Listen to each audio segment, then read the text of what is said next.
എന്താ പറയുക, 27 വർഷങ്ങൾക്ക് ശേഷം ഞങ്ങൾക്ക് റീ റിലീസ്, അതും ഞങ്ങളുടെ favourite movie summer and Bethlehem. അത് വിഷ്വലി ഒരു വിഷ്വൽ ട്രീറ്റ് ആണ്.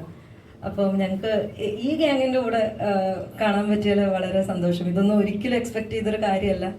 അത് സത്യമായാലൊരു വളരെ എന്താ പറയുന്നത്, വളരെ ത്രിൽഡാണ് ഞങ്ങളെല്ലാവരും. പിന്നെ ഞങ്ങളെല്ലാവരും ഓൺ ആൻഡ് ഓഫ് സ്ക്രീൻ നടന്ന മെമ്മറീസ് ഒക്കെ ഷെയർ ചെയ്യുമായിരുന്നു തിയേറ്ററിൽ ഇരുന്നുകൊണ്ട്. പിന്നെ പിന്നെ മണിച്ചേട്ടനെ ഒത്തിരി അധികം മിസ് ചെയ്യുന്നുണ്ട്. സുകുമാരി അമ്മ, മയൂരി ചേച്ചി, അഗസ്റ്റിൻ സാർ. പിന്നെന്താ പറയുക, അവിടുത്തെ വെക്കേഷൻ ഞങ്ങൾ നേരത്തെയൊക്കെ പറഞ്ഞിട്ടുണ്ട്, വെക്കേഷൻ മോഡായിരുന്നു ഞങ്ങളുടെ ബോണ്ടിങ്, ഞങ്ങളുടെ പാരൻസിൻ്റെ ബോണ്ടിങ്. അവിടെ ലൈക്ക് ഒരു വലിയ ഫാമിലി ആയിരുന്നു. ഒരു calm atmosphere, calm place, calm cast and crew, എല്ലാം ഭയങ്കര എന്താ പറയുന്നത്, എല്ലാവർക്കും സ്നേഹം, നല്ലൊരു സ്നേഹമുള്ള മൂവിയായിട്ട് തന്നെ അത് ഔട്ട്പുട്ട് കിട്ടി. പിന്നെ എസ്പെഷ്യലി സോങ്സ് നിങ്ങൾക്ക് പറയേണ്ട ആവശ്യമില്ലല്ലോ. സോങ്സൊക്കെ ഞങ്ങൾ ഓരോ ബീറ്റും ഞങ്ങൾ ഭയങ്കര ആസ്വദിച്ചാണ് ഇരുന്ന് കണ്ടത്.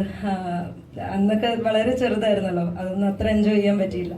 ഇത് പ്ലേലിസ്റ്റിൽ എപ്പോഴും റിപ്പീറ്റഡ് വാച്ച് ആയിട്ടുള്ള മൂവിയാണ്. എങ്കിലും ബിഗ് സ്ക്രീനിൽ ഒന്നുകൂടെ 4K ഡോൾബി അറ്റ്മോസിൽ റീവാച്ച് ചെയ്തപ്പം വളരെ വളരെ എന്താ പറയുന്നത്, അതിൻ്റെ എക്സ്ട്രീം ഹാപ്പിനെസ്സിലാണ് ഞങ്ങൾ.